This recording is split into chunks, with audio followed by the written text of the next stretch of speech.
નમસ્કાર વિદ્યાર્થી મિત્રો, હું પ્રાધ્યાપક doctor Pritesh Rathod government arts and commerce college નસવાડીમાં ઇતિહાસ વિષયના અધ્યાપક તરીકે કાર્યરત છું. વિદ્યાર્થીઓની લાગણી અને માગણીને નજર સમક્ષ રાખીને 1/1/2017ના રોજ લેવાયેલ PSIની પ્રિલિમ્સ પરીક્ષાનું જનરલ પેપરનું સોલ્યુશન અત્રે રજૂ કરું છું.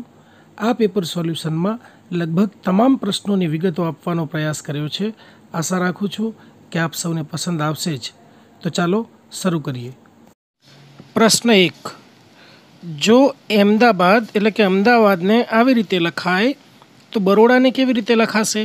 બહુ ઇઝી ક્વેશ્ચન છે. જો તમે અહીંયા આગળ એ જે છે એમાં એક આલ્ફાબેટ છોડીને બી લખ્યો છે, એચ પછી એક આલ્ફાબેટ છોડીને આઈ લખ્યો છે, એમ પછી એક આલ્ફાબેટ છોડીને એન લખ્યો છે, ઈ પછી એક આલ્ફાબેટ છોડીને એફ લખ્યો છે. તો સેમ વે એ જ રસ્તે આપણે જોઈશું.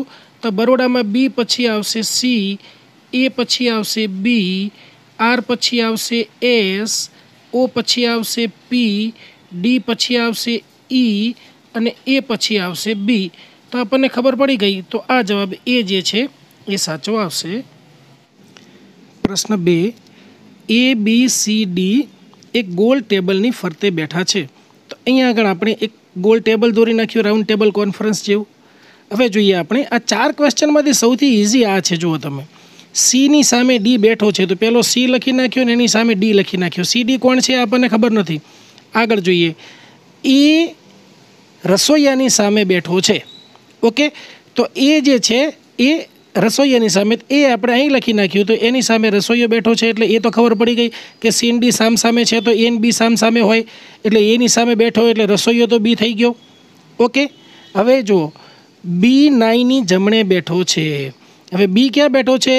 નાઈની જમણે બેઠો છે. એટલે જમણી સાઈડ અને ડાબી સાઈડ જોવું હોય તો આપણે ઘડિયાળની અંદર ક્લોકવાઇઝ લઈએ તો આવી રીતે આવશે ક્લોકની દિશામાં, ને તો એ આવશે ડાબી સાઈડ, બરાબર. અને એન્ટી ક્લોકવાઇઝ લઈશું તો એ આવશે જમણી સાઈડ. તો હવે આપણે જોઈએ કે શું છે કે બી નાઈની જમણી બાજુ બેઠો છે એટલે જમણી બાજુ એટલે શું આવ્યું? આવી રીતે એન્ટી ક્લોકવાઇઝ આવ્યું એટલે અહીંયા આગળ નાઈ આવી જશે સીમાં ઓટોમેટિકલી. દરજીની ડાબે ધોબી બેઠો છે એટલે ડાબે એટલે આપણે લઈ જઈશું ક્લોકવાઇઝ. તો શું છે? દરજીની ડાબે એટલે ડાબામાં જગ્યા તો હવે આ જ ખાલી રહી, 3 તો ભરાઈ ગઈ છે. તો દરજીની ડાબે ધોબી બેઠો છે એટલે એની જમણી સાઈડ જોઈશું. આ બાજુ તો આવશે દરજી એટલે આ આવી ગયો ધોબી. એટલે આ 4 આકૃતિ ક્લિયર થઈ ગઈ. હવે આપણે જોઈએ કે એ અને બીનો વ્યવસાય શું છે? તો એ આવશે દરજી અને બી આવશે રસોઈયો. એકદમ ઇઝી છે. ગમે ત્યારે આકૃતિ દોરશો એટલે તાત્કાલિક ખ્યાલ આવી જશે. પ્રશ્ન 3. 3 બાળકોની સરેરાશ ઉંમર 15 વર્ષ છે. જો તેમની ઉંમરનો ગુણોત્તર 3:5:7 હોય તો સૌથી નાના બાળકની ઉંમર કેટલી હશે? આ આપણે શોધવાનું છે. તો સૌથી પહેલાં શું છે કે 3 બાળકોની સરેરાશ ઉંમર 15 વર્ષ છે, બરાબર. 3 બાળકોની સરેરાશ ઉંમર બરાબર 15 વર્ષ. હવે બહુ સ્વાભાવિક છે કે સરેરાશ ઉંમર 15 વર્ષ છે, બાળકો કેટલા છે? 3. તો કુલ ઉંમર કેટલી થશે? તો જે સરેરાશ ઉંમર છે એને ગુણ્યા જેટલી સંખ્યા છે એટલા, તો 15 × 3 બરાબર 45 વર્ષ થશે. બહુ સ્વાભાવિક રીતે આટલું તો ખ્યાલ આવી જશે. હવે આપણે જોઈએ કે જો ઉંમરનો ગુણોત્તર છે એ 3:5:7 છે. એટલે અહીંયા લખી નાખ્યો કે ઉંમરનો ગુણોત્તર 3:5:7 છે. તો અહીંયા આગળ આપણને ખબર છે કે 3:5:7 છે. આ કોઈ સંખ્યા જે છે એ એના ભાગ દર્શાવે છે. 3 ભાગ 1 બાળક, 5 ભાગ 2 બાળક, 7 ભાગ જે છે એ 3જું બાળક. તો આવી રીતે આ એના ભાગ બતાવે છે. તો શું થયું કે ટોટલ આપણે એનો સરવાળો કરીએ, 3 + 5 + 7 બરાબર 15 ભાગ થાય. અને 15 ભાગની જે ટોટલ ઉંમર કેટલી થાય? કુલ ઉંમર આપણે કાઢી છે 45 વર્ષ. તો 15 ભાગ બરાબર 45 વર્ષ થાય. તો 1 ભાગ બરાબર કેટલા થાય? 83 મૂકી દીધી. 15 અહીંયા આગળ ભાગ અને ઉંમર 15 ભાગે 45 વર્ષ થાય તો 1 કેટલા થાય? હવે આને આપણે ઉલટાઈ નાખીશું તો બરાબર 1/15 થઈ ગયા અને ગુણ્યા 45 કર્યા એટલે આમ આવ્યું, બરાબર. તો 15 × 45 અને 15 × 15 તો શું આવ્યું? 3 વર્ષ. 1 ભાગ એટલે 3 વર્ષ આવ્યા. અહીંયા આગળ આપણને ખબર છે કે નાના બાળકની ઉંમર છે એ 3 ભાગ છે, બરાબર. તો નાના બાળકની ઉંમર 3 ભાગ, તો 3 × 3 બરાબર 9 વર્ષ થશે. એના પછીના બાળકની ઉંમર છે એ 5 ભાગ છે તો 5 × 3 બરાબર કેટલા આવશે? 15 વર્ષ આવશે. એના પછીના બાળકની ઉંમર કેટલી છે? 7 ભાગ છે તો 7 × 3 બરાબર 21 વર્ષ આવી જશે. તો 21 ને 15 36 ને 9 45 ટોટલ થઈ જશે. એનો મતલબ આપણો જવાબ સાચો છે. પ્રશ્ન 4. કોઈ વ્યક્તિ વ્યક્તિ તરફ આંગળી ચીધીને રામ કહે છે. રામ છે એ કોઈ વ્યક્તિ તરફ આંગળી ચીધે છે. માની લો એ વ્યક્તિ એક્સ છે. ઓકે, હવે શું કહે છે કે તેનો પુત્ર રમેશ મારી માતાનો પૌત્ર છે. એટલે એક્સનો પુત્ર છે રમેશ, એ રામની જે મમ્મી છે, રામની માતા છે, એનો પૌત્ર છે. બરાબર. તો હવે આપણને ખબર પડી ગઈ કે આ જે રામ અને એક્સ આ બંનેના પુત્ર થયા. બરાબર, એની માતાના પુત્ર થયા. બરાબર, એનો પુત્ર રમેશ છે. બરાબર, તો આ રામ અને એની આ એક્સ આ બંને વચ્ચે સંબંધ કયો થાય? બહુ સ્વાભાવિક છે, ભાઈનો સંબંધ થાય. એટલે ડી જવાબ આવશે, રામનો ભાઈ. પ્રશ્ન 5, 10% નફે કોઈ પુસ્તકને ₹220માં વેચતા, એટલે બે બાબતો થઈ. એક તો 10% નફાથી વેચે છે અને બીજું પુસ્તક કેટલામાં વેચે છે? ₹220. તો એની ખરીદ કિંમત કેટલી હશે? તો હવે આપણે જોવાનું, ટકા હંમેશા 100 ઉપર હોય. એટલે ધારી લો કે વસ્તુની મૂળ કિંમત કેટલી છે? 100% છે. અને કેટલા ટકા નફાથી વેચ્યું છે?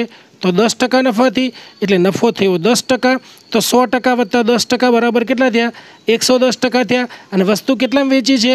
220માં. તો 110% એટલે ₹220 થયા. બહુ સરળ છે. 83 મૂકી દઈએ. ટકાની કિંમત 110% હોય તો કિંમત થાય ₹220. તો 100% હોય તો કિંમત કેટલી થાય? તો આ 100 અને જે 110 છે એને ઉલટાવી નાખીએ તો 100 ભાગ્યા 110 ગુણ્યા 200 આવી ગયા. અહીંયા આગળ 110 એકા 110 ને 110 ગુણ્યા 2 બરાબર 220 થશે. એટલે 100 ગુણ્યા 2 બરાબર ₹200 જવાબ આવી જશે. એટલે જવાબ બી જે છે એ સાચો જવાબ છે.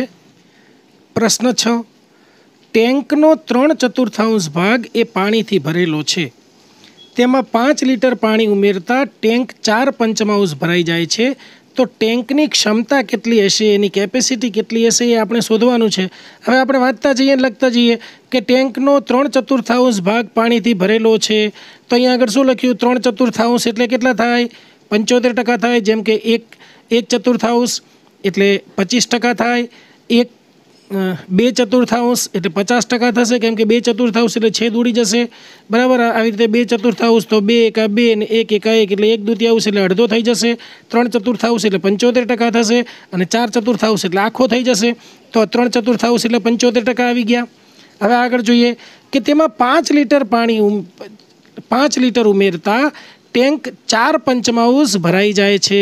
હવે તેમાં પાણી કેટલું ઉમેર્યું? 5 લીટર ઉમેર્યું. ઓકે, તો એ ટેન્ક કેટલી થઈ? 4/5. તો 4/5 એટલે કેટલા? 4 ભાગ્યા 5 બરાબર 80% થયું. તો પહેલાં કેટલું હતું? 75%. હવે કેટલું થયું? 80%. પાણી કેટલું ઉમેર્યું? 5% ઉમેર્યું. તો 5% પાણી ઉમેર્યું એટલે કે 5 લીટર પાણી ઉમેર્યું એટલે સપાટી કેટલી વધી? 5% વધી. એટલે કે ટેન્કની ક્ષમતા કેટલી થાય? 100. કેમ કે 5 લીટર પાણીથી 5% ભરાય છે. તો 100 લીટર પાણીથી કેટલી ભરાય? 100% ભરાય. એટલે કે એની જે ક્ષમતા છે એ 100 લીટરની હશે. પ્રશ્ન 7, અમિત પૂર્વ તરફ 30 મીટર ચાલી જમણે વળીને 40 મીટર ચાલે છે. પછી ડાબે વળીને 30 મીટર ચાલે છે. આરંભિક બિંદુથી હવે તેનું મોઢું કઈ દિશામાં હશે? આ આપણે શોધવાનું છે. તો સૌથી પહેલાં આપણે શરૂઆત કરીએ કે જ્યારે આવો પ્રશ્ન આવે ત્યારે ઉત્તર દિશા, ઉત્તર, દક્ષિણ, પૂર્વ, પશ્ચિમ, ઉપરની બાજુની અંદર ઉત્તર, નીચે દક્ષિણ, આ બાજુ પૂર્વ અને અહીંયા પશ્ચિમ, આ રીતની આકૃતિ દોરી નાખવાની. એના પછી આપણે ધીમે ધીમે જેમ જેમ ક્વેશ્ચન આગળ વધતો જાય એમ આપણે આકૃતિને ડેવલપ કરતા જઈશું.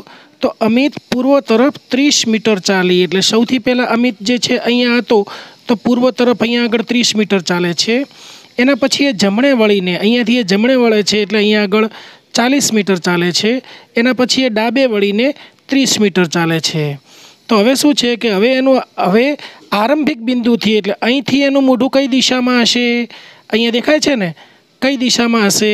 તો અહીંથી અહીંયા આગળ એટલે કે આ દક્ષિણ અને આ પૂર્વ એ બંને વચ્ચે એટલે દક્ષિણ પૂર્વ તરફ. એટલે જવાબ સી સાચો આવશે.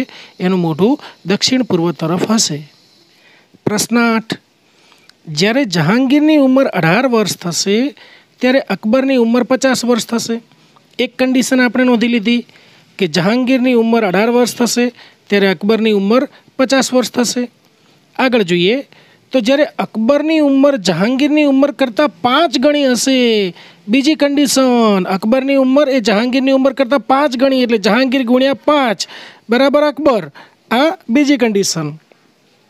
तो त्यारे अकबरनी उंमर केटली हशे ए आपणे अकबरनी उंमर ए वखते शोधवानी छे। क्यारे तो जहांगीरनी उंमर करता अकबरनी उंमर 5 गणी थशे त्यारे त्यारे अकबरनी उंमर केटली हशे। हवे आपणे धारी लईए कि मानी लो 15 वर्ष पहला धारीए तो 15 वर्ष पहला अत्यारे धारो कि 18 वर्ष छे तो 15 वर्ष पहला केटली हशे 3 वर्ष होय।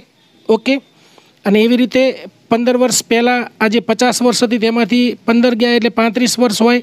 हवे आपणे अहींया आगळ कंडीशन 2 नी अंदर चेक करीए कि कंडीशन फूलफिल थाय छे कि नहीं। तो जो आनी 3 होय तो 3 × 5 बराबर 15 थाय जो अकबरनी उंमर तो ज कंडीशन फूलफिल थाय एटले आ खोटुं आवशे।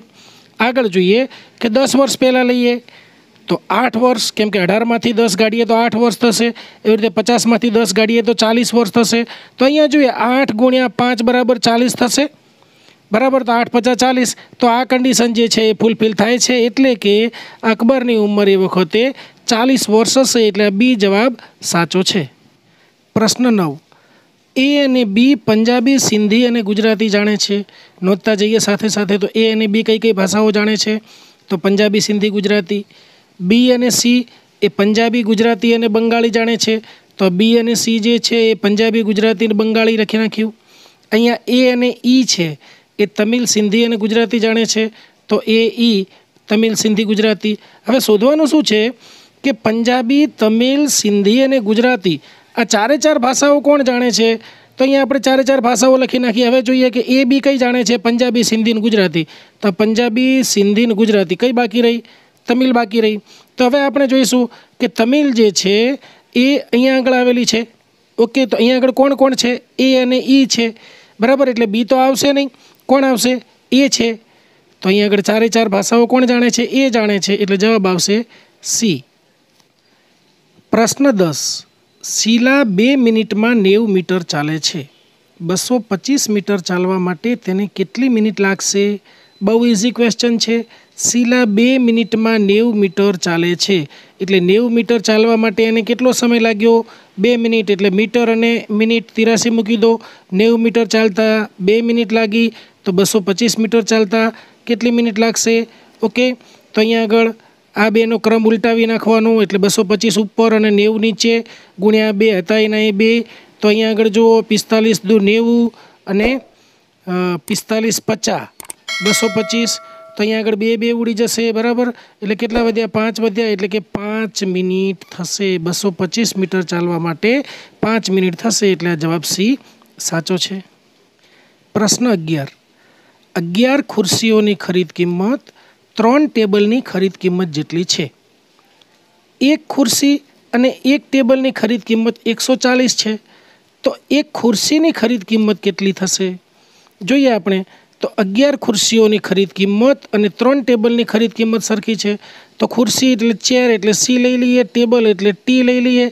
तो 11 खुर्शीओनी खरीद किंमत एटले 11C ए केटली छे तो 3 टेबलनी खरीद किंमत जेटली एटले 3T एटले समीकरण आई गयुं 11C बराबर 3T।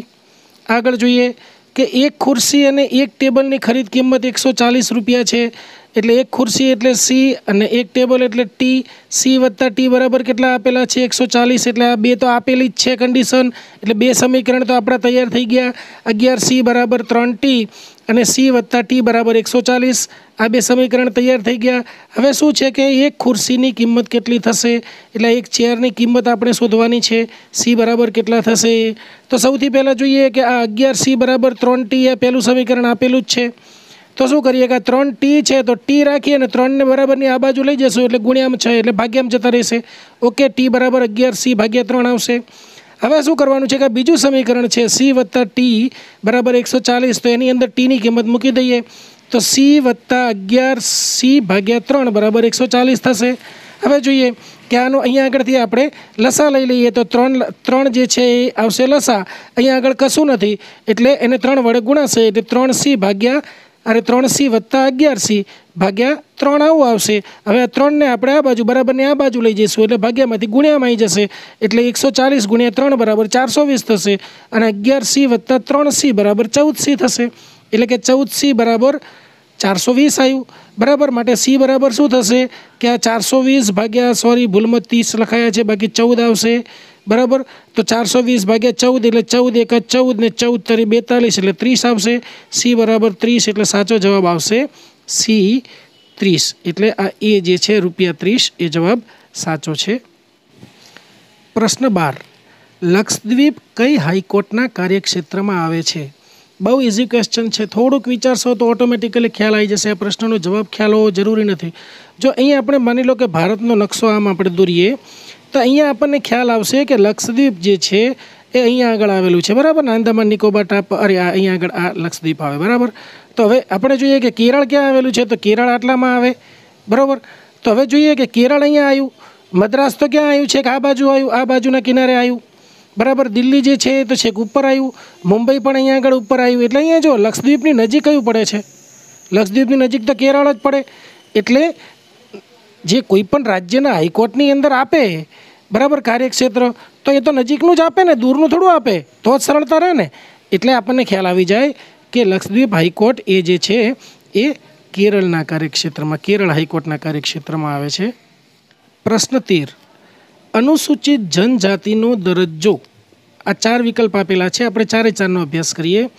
તો એમાં છે કે એ હિન્દુઓ પૂરતો સીમિત છે, ખોટું છે, કેમ કે અનુસૂચિત જનજાતિનો દરજ્જો હિન્દુઓ પૂરતો સીમિત નથી। બીજું છે એને કોઈ ધર્મ સાથે સંબંધ નથી, આ સાચું છે। અનુસૂચિત જનજાતિના દરજ્જાને કોઈ ધર્મ સાથે સંબંધ નથી, આ સાચું છે।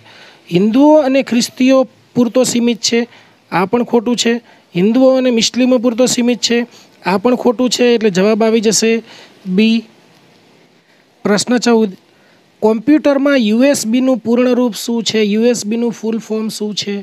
આપણે યુએસબીનો ઉપયોગ વારંવાર કરીએ છીએ પ્રિન્ટરને જોડવા માટે, મોબાઈલને ચાર્જ કરવા માટે। હવે તો યુએસબીનો ઉપયોગ બહુ વધી ગયો છે। એનું ફૂલ ફોર્મ થશે યુનિવર્સલ સિરિયલ બસ। શું થશે? બી યુનિવર્સલ સિરિયલ બસ।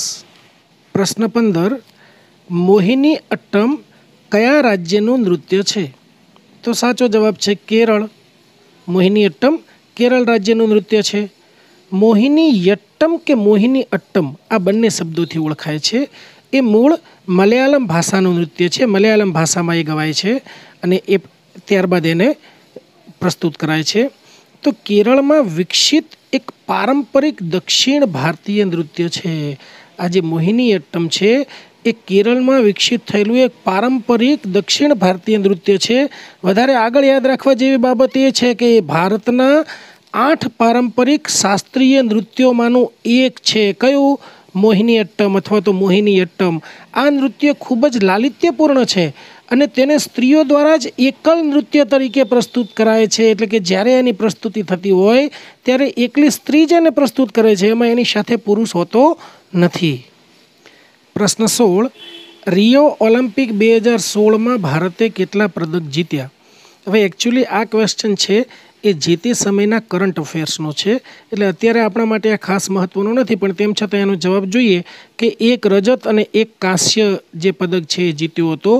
રિયો ઓલિમ્પિક ભારત માટે ખૂબ જ નિરાશાજનક રહ્યો હતો। ભારતમાંથી કુલ 118 રમતવીરોએ ભાગ લીધો હતો, એમાંથી ફક્ત 2 જ મેડલ ભારત મેળવી શક્યું હતું। અને આમાં જે ટેબલ છે, જે વિનર્સની યાદી છે, એમાં એ 67મા ક્રમે રહ્યું હતું। કુસ્તીની અંદર 58 કિલોના વર્ગની અંદર સાક્ષી મલિકે ભારત માટે પ્રથમ કાંસ્ય ચંદ્રક જીત્યો હતો અને પીવી સિંધુએ બેડમિન્ટનની અંદર રજત ચંદ્રક જીતી અને દેશ માટે ગૌરવ વધાર્યું હતું। એટલે આ 2 જે છે, એક આપણને રજત ચંદ્ર મળ્યો હતો બેડમિન્ટનમાં અને 58 કેજી જે કુસ્તી છે એની અંદર આપણને કાંસ્ય ચંદ્રક મળ્યો હતો। ઓકે, એટલે જવાબ આવશે બી। પ્રશ્ન 17 સુનિલ ગાવસ્કર તેની પ્રથમ ટેસ્ટ મેચ કયા રાષ્ટ્રની સામે રમ્યો હતો? તો સાચો જવાબ છે વેસ્ટ ઇન્ડિઝ સામે સુનિલ ગાવસ્કર એની પ્રથમ ટેસ્ટ મેચ રમ્યો હતો। પ્રશ્ન 18 ગુજરાતના બીજા મુખ્યમંત્રી કોણ હતા? બીજા, ખાસ પ્રશ્ન વાંચવાનો, તો બીજા મુખ્યમંત્રી એ બળવંતરાય મહેતા હતા। બળવંતરાય મહેતા વિશે ખાસ યાદ રાખવાનું કે કચ્છ મુકામે એક વિમાનની દુર્ઘટના થઈ હતી, એની અંદર એમનું મૃત્યુ થયું હતું અને કચ્છની અંદર એક સુથરી ગામ આવેલું છે। આ સુથરી ગામમાં બળવંતરાય સાગર બંધ બાંધવામાં આવ્યો છે। આ પણ પ્રશ્ન યાદ રાખવા જેવો છે। અને જો એવું પૂછે કે ગુજરાતના પ્રથમ મુખ્યમંત્રી કોણ હતા, તો એનો જવાબ આવશે જીવરાજ મહેતા। અને હિતેન્દ્રભાઈ દેસાઈ છે એ ત્રીજા મુખ્યમંત્રી હતા અને હિતેન્દ્રભાઈ દેસાઈના સમયની અંદર 1971ની અંદર ગાંધીનગર જે છે એ કેપિટલ તરીકે આવ્યું હતું, એટલે એ પણ યાદ રાખવા જેવું છે. પ્રશ્ન 19, સીએનજીમાં મોટા ભાગે નીચેનામાંથી કયો વાયુ હોય છે? તો સીએનજીમાં મિથેન વાયુ હોય છે. ઘણી વખત એવો પણ પ્રશ્ન પૂછાય છે કે સીએનજીનું ફૂલ ફોર્મ કયું છે? તો સીએનજીનું ફૂલ ફોર્મ છે કોમ્પ્રેસ્ડ નેચરલ ગેસ.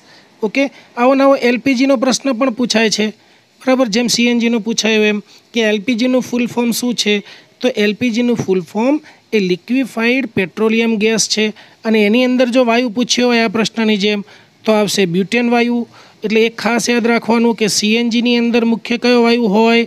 તો સીએનજીમાં મિથેન હોય અને એલપીજીમાં બ્યુટેન હોય. પ્રશ્ન 20, 2008માં કઈ બેંક સ્ટેટ બેંક ઓફ ઇન્ડિયામાં વિલીન થઈ હતી? જો કે હમણાં તો ઘણી બધી બેંકો જે છે એ અન્ય બેંકો સાથે વિલીન થઈ ગઈ છે, પણ 2008ની અંદર આપણી સ્ટેટ બેંક ઓફ સૌરાષ્ટ્ર છે એ સ્ટેટ બેંક ઓફ ઇન્ડિયા સાથે વિલીન થઈ હતી. પ્રશ્ન 21, કયા વેદમાં રોગના ઉપચારનો ઉલ્લેખ છે? તો અથર્વવેદની અંદર રોગના ઉપચારનો ઉલ્લેખ છે. સામવેદ જે છે એ ગેય સંહિતા છે, એના શ્લોકોને ગાઈ શકાય છે. યજુર્વેદ જે છે એ યજ્ઞ પ્રધાન છે અને ઋગ્વેદ જે છે એ સૌથી પ્રાચીન છે. આ પણ આપણે ખાસ યાદ રાખીશું. પ્રશ્ન 22, લાલ કિલ્લાનું નિર્માણ કોણે કર્યું હતું? તો લાલ કિલ્લાનું નિર્માણ શાહજહાંએ કર્યું હતું. તાજમહલ પૂછે તો એનું પણ નિર્માણ શાહજહાંએ જ કર્યું હતું. પ્રશ્ન 23, ઈસ્ટ ઇન્ડિયા કંપનીને સુરતમાં ફેક્ટરી સ્થાપવાની પરવાનગી કોણે આપી હતી? બહુ સરસ ક્વેશ્ચન છે. તો જહાંગીરે આપી હતી. સૌપ્રથમ 1608ની અંદર કેપ્ટન હોકિન્સ આવ્યો હતો, એને જહાંગીરે અહીંયા આગળ વેપાર કરવાની, ભારતમાં વેપાર કરવાની પરમિશન નથી આપી. એના પછી 1613ની અંદર બીજું કોણ આવ્યું? સર થોમસ રો આવ્યો હતો અને સર થોમસ રોને જહાંગીરે પરમિશન આપી હતી ને એના પછી સૌ પ્રથમ સુરતની અંદર કોઠી સ્થાપી હતી, એ પણ યાદ રાખીશું.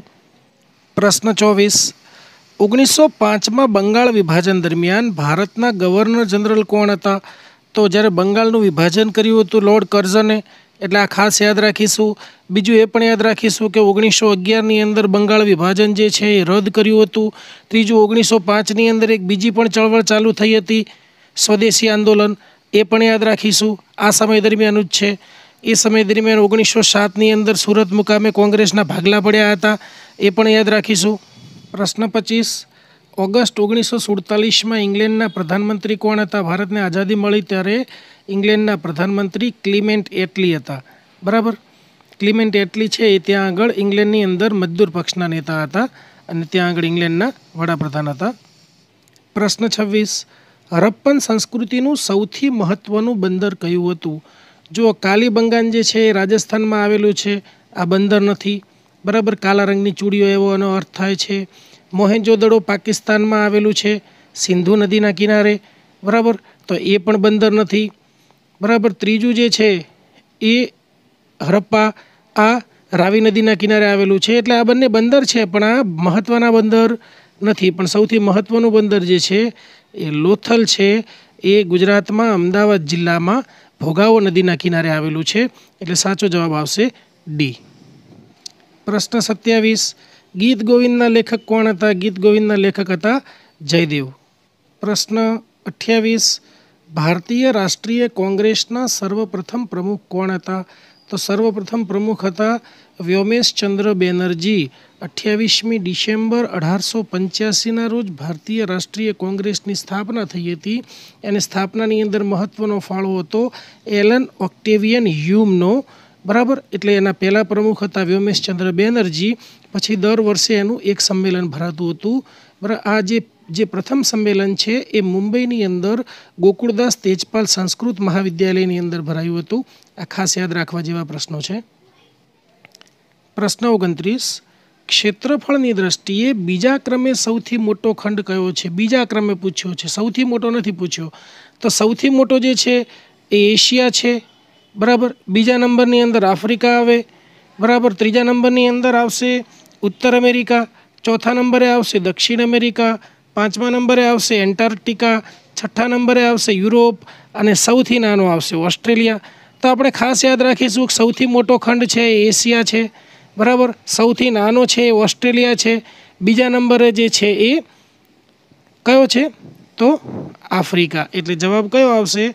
साचो जवाब आफ्रिका, एटले के ए जवाब साचो आवशे। प्रश्न 30, नागार्जुन सागर प्रोजेक्टनुं निर्माण कई नदी पर थयुं छे? तो साचो जवाब आवशे सी, कृष्णा नदी पर नागार्जुन सागर प्रोजेक्टनुं निर्माण थयुं छे। आना बाबते थोड़ीक एक बाबत जोई लईए। घणा बधा प्रश्नो आमांथी पूछाय छे। तो नागार्जुन सागर जे बंध छे ए तेलंगाणा राज्यनी अंदर आवेलो छे। तेनुं नामकरण जे छे ए बौद्ध विद्वान नागार्जुनना नाम उपरथी थयेलुं छे। आ बंध हैदराबादथी 150 किलोमीटर दक्षिणनी अंदर कृष्णा नदी उपर आवेलो छे। आ पण खास याद राखवानुं। अने बीजी एक बहु सौथी महत्वनी वस्तु छे કે આ બંધમાંથી બનેલ નાગાર્જુન સાગર સરોવર એ વિશ્વનું સૌથી મોટું ત્રીજા નંબરનું એટલે કે વિશ્વનું ત્રીજા નંબરનું સૌથી મોટું કૃત્રિમ સરોવર છે, માનવ નિર્મિત સરોવર છે, એ પણ યાદ રાખવા જેવું છે. અને જો એવું પૂછાય કે વિશ્વનું સૌથી મોટું કૃત્રિમ સરોવર કયું છે, તો વિશ્વનું સૌથી મોટું કૃત્રિમ સરોવર એ ગોવિંદ વલ્લભ પંત સાગર સરોવર જે છે એ ઉત્તર પ્રદેશ અને મધ્યપ્રદેશની બોર્ડર ઉપર આવેલું છે. એટલે આ પ્રશ્નો છે એ ઘણી બધી પરીક્ષાઓમાં વારંવાર રિપીટ થાય છે. प्रश्न 31, गुजरातना समुद्र तटनी अंदाजित लंबाई केटली छे? तो गुजरातना समुद्र तटनी अंदाजित लंबाई 1600 किलोमीटर है। घणी बधी परीक्षाओं में पूछाय छे। भारतना समुद्र तटनी अंदाजित लंबाई पूछे तो 7516 किलोमीटर आवे, बराबर। आ पण खास याद राखवानुं। अने भारतना तमाम राज्यों में गुजरातने सौथी वधारे सौथी मोटो दरिया किनारो मळेलो छे, जे 1600 किमी जेटलो मळेलो छे। प्रश्न 32, भारतना दक्षिणतम बिंदुने शुं नाम आपवामां आव्युं छे? तो साचो जवाब आवशे सी, इंदिरा पॉइंट। आपणे साथ समझी लईए, चारे चार बिंदुओ विषे माहिती मेळवीए। तो उत्तरनी अंदर इंदिरा कॉल आवेलुं छे। इंदिरा तो खरुं पण इंदिरा कॉल ए जम्मू काश्मीरमां आवेलुं छे। दक्षिणनी अंदर इंदिरा पॉइंट, आ इंदिरा पॉइंट जे छे ए आंदामान निकोबार टापुओ खाते आवेलुं छे। पूर्वनी अंदर आवेलुं छे कीबीथू, बराबर। आ अरुणाचल प्रदेश में आवेलू है। और पश्चिमनी अंदर अपना गुजरातनी अंदर सरक्रीक है, बराबर, जे गुजरातना कच्छ जिल्ला में आवेलू है। एटले पहेलुं आपणे याद रखीए कि उत्तरनी अंदर इंदिरा कॉल आवशे, दक्षिणनी अंदर इंदिरा पॉइंट आवशे, पूर्वनी अंदर कीबीथू आवशे अने पश्चिमनी अंदर गुजरात में सरक्रीक आवशे। प्रश्न 33, नीचेनामांथी कया देशोमांथी हिमालय पसार थाय छे? बहुत इजी क्वेश्चन है। जो भूटान में पसार थाय छे, भारत में पण थाय छे, नेपाल में थाय छे, चीन में थाय छे, पाकिस्तान में थाय छे। एटले ओके, आ पहलो जवाब साचो छे। अहींया जो बीजा बधामांथी थशे पण अफघानिस्तान में पसार थतो नथी, बराबर। पछी अहींया आगळ इंडोनेशिया में पसार थतो नथी, अहींया आगळ ऑस्ट्रेलिया में पसार नथी थतो। एटले आपणने ख्याल आई गयो, जवाब आवशे ए। प्रश्न 34, कया राज्यनी सीमा पर अधिकतम राज्यों आवे छे, वधारेमां वधारे राज्यों आवे छे? तो भारतनी अंदर उत्तर प्रदेशनी जे बॉर्डर छे ए कुल 9 राज्योने स्पर्शे छे, 9 राज्योनी साथे जोड़ायेली छे। आपणे जोईए तो उत्तराखंड, हिमाचल प्रदेश, हरियाणा, राजस्थान, मध्य प्रदेश, छत्तीसगढ़, झारखंड, बिहार अने दिल्ली, आ 9 राज्यों साथे उत्तर प्रदेशनी बॉर्डर आवेली छे। भारतनी अंदर एक ज राज्य एवुं छे जे आटला बधा राज्योने स्पर्शे छे। प्रश्न 35, भारत खाली जग्यानी वच्चे आवेल छे। अहींया आपणने अक्षांश पूछ्युं छे, तो साचो जवाब ए ज आवशे। भारत 8.4 अंश उत्तर अक्षांशथी 37.6 अंश उत्तर अक्षांश वच्चे आवेलुं छे। पण जो आवी रीते रेखांशनो प्रश्न पूछे तो भारत 68.7 एटले के 68 अंश ने 7 कड़ा पूर्व रेखांश थी 97 अंश अने 25 कड़ा पूर्व रेखांश वच्चे आवेल छे। एटले आ पण खास याद राखवा जेवुं। अक्षांशनो पूछाय एवी रीते रेखांशनो पण पूछाई शके छे। प्रश्न 36, 2011 ની વસ્તી ગણતરી મુજબ 2011 ના સેન્સસ મુજબ ભારતની વસ્તી ગીચતા કેટલી હતી? तो 2011 वस्ती गणतरी मुजब भारतनी जे वस्ती है ये 382 व्यक्ति प्रति चौरस किलोमीटर, एटले 1 चौरस किलोमीटर में 382 व्यक्तिओ आटली वस्ती घनता हती, वस्ती गीचता हती। प्रश्न 37, નર્મદા નદીનું ઉદ્ગમ સ્થાન ક્યાં છે? તો નર્મદા નદી મધ્યપ્રદેશના અમરકંટકમાંથી નીકળે છે.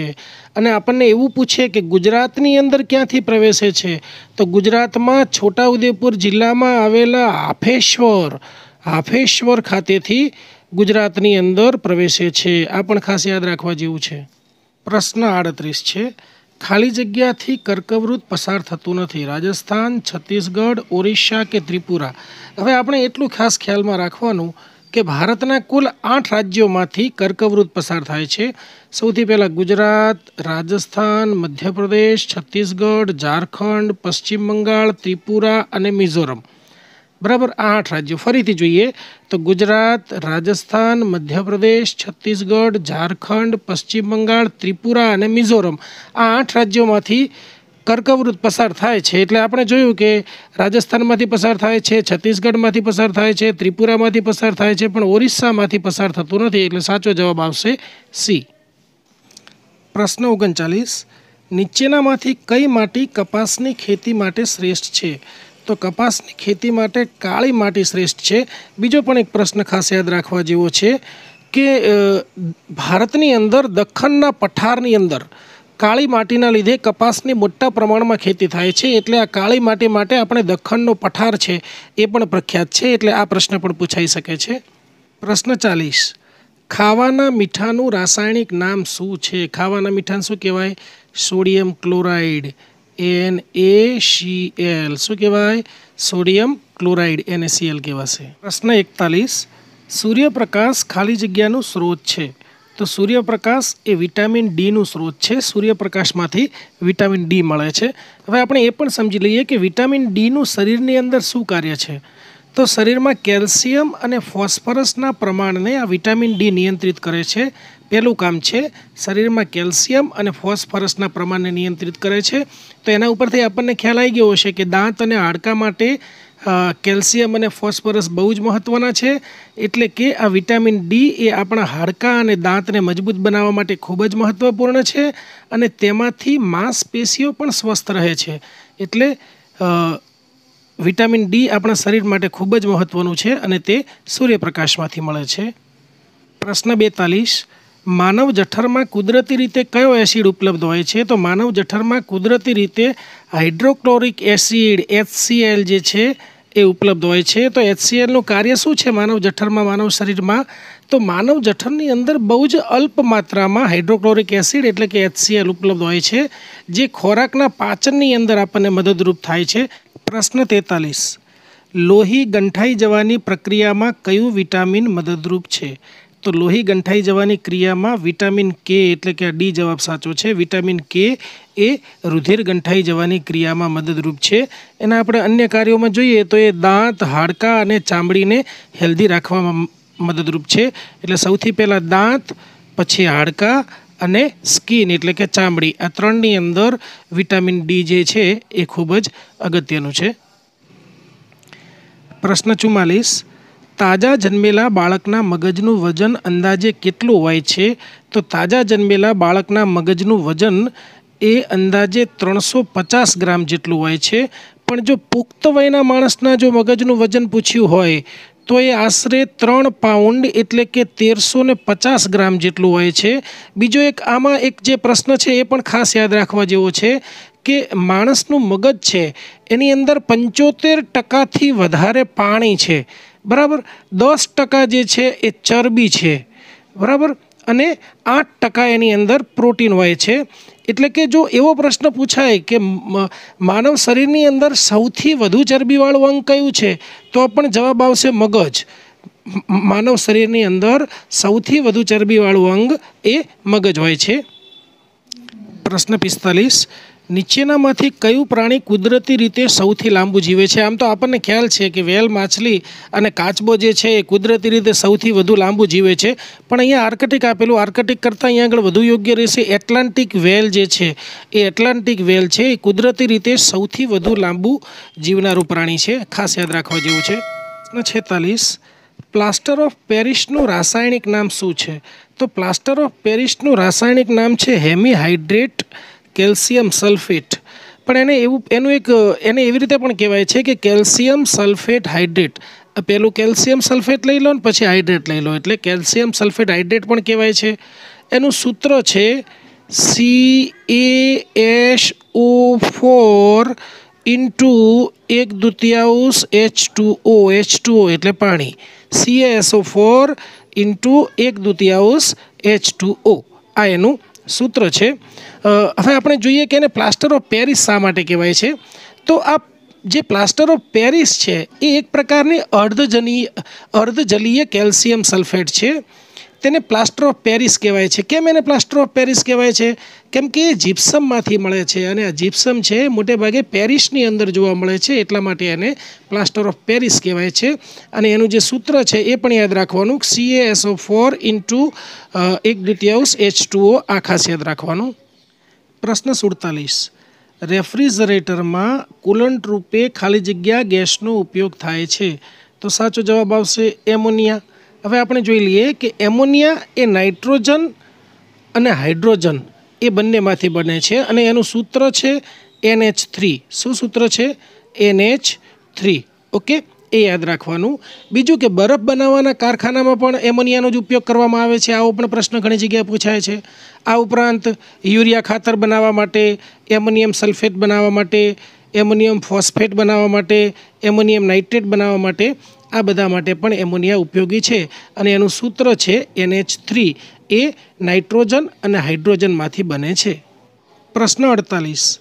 જૈવિક વસ્તુઓની આયુ નિશ્ચિત કરવા માટે નીચેનામાંથી શેનો ઉપયોગ થાય છે? તો જૈવિક વસ્તુઓની આયુ નિશ્ચિત કરવા માટે કાર્બન 14 ડેટિંગ પદ્ધતિનો ઉપયોગ થાય છે. આ એક કેમિસ્ટ્રીની બ્રાન્ચ છે. આની અંદરથી કોઈ પણ જે અસ્થિ છે અથવા તો કોઈ પણ વસ્તુ છે એની અંદર ધીમે ધીમે જે કાર્બનનું સ્તર છે એની અંદર આવતા પરિવર્તનના આધારે એ વસ્તુ કેટલી જૂની હશે એને નિશ્ચિત કરી શકાય છે. આનો ઉપયોગ મોટે ભાગે ઇતિહાસની અંદર બહુ મોટા પ્રમાણની અંદર થાય છે, કેમ કે ઇતિહાસની અંદર જે પ્રાચીન અવશેષો મળી આવેલા હોય તો એ પ્રાચીન અવશેષો કેટલા જૂના છે એ શોધવા માટે આ કાર્બન 14 ડેટિંગ પદ્ધતિનો ઉપયોગ થાય છે. પ્રશ્ન 49. એસિડ વર્ષાના મુખ્ય ઘટકો કયા છે?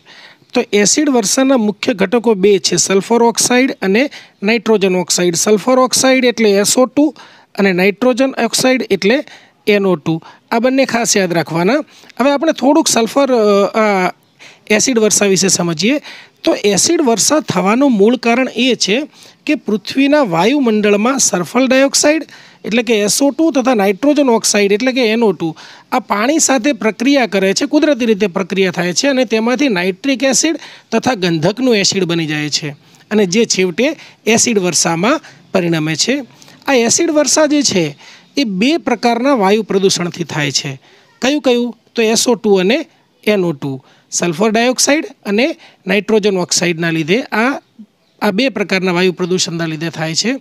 ખાસ કરીને વાત કરીએ તો કારખાનાઓની ચીમનીઓમાંથી નીકળતા ઝેરી વાયુઓ તથા વાહન વ્યવહારના સાધનો દ્વારા થતું ઉત્સર્જન આ જ્યારે વાયુમંડળની અંદર જાય છે અને એ છેવટે એસિડ વર્ષાની અંદર પરિણમે છે.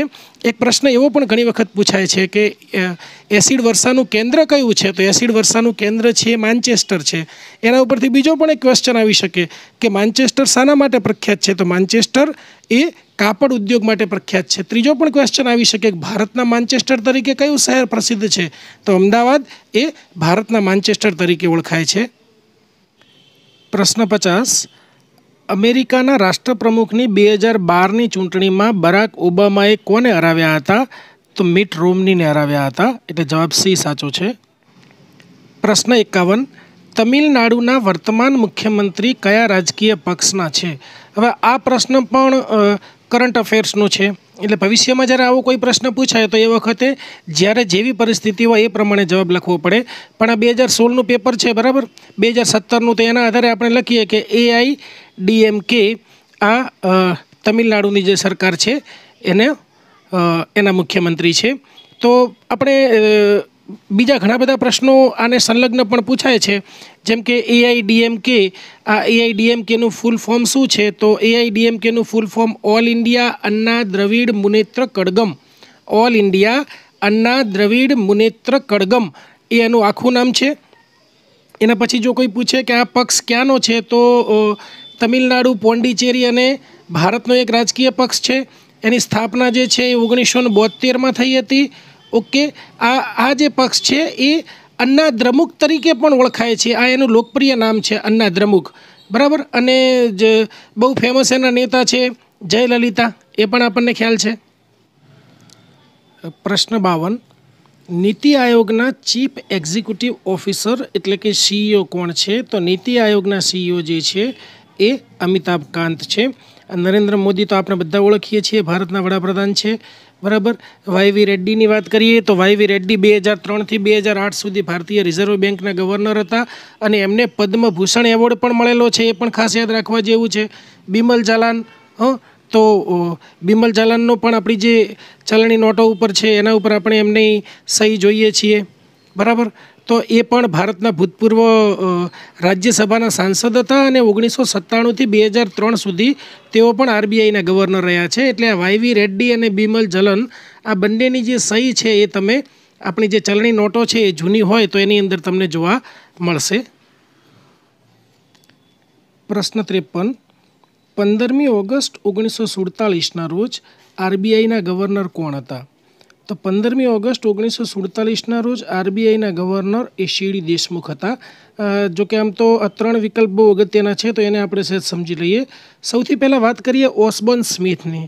તો ઓસ્બોર્ન સ્મિથ છે એ ભારતીય રિઝર્વ બેંકના સૌપ્રથમ ગવર્નર જો કોઈ પૂછે તો એ આવશે ઓસ્બોર્ન સ્મિથ.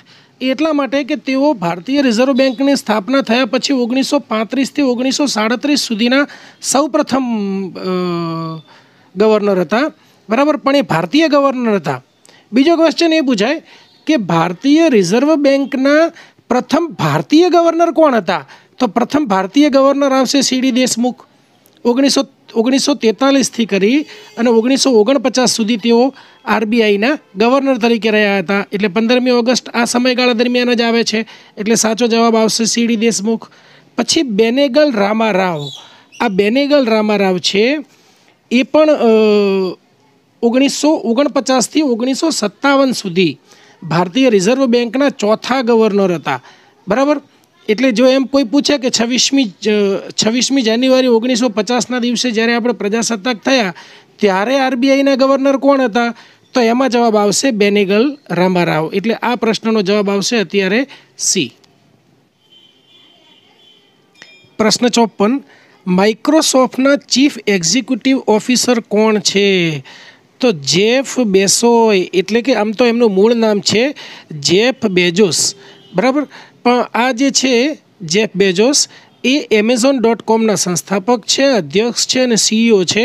અને બહુ ખાસ જાણવા જેવી બાબત એ છે કે તેઓ 2018ની ફોર્બ્સ મેગેઝિનની યાદી અનુસાર દુનિયાના સૌથી વધુ ધનિક વ્યક્તિ છે જેફ બેસોસ, બરાબર.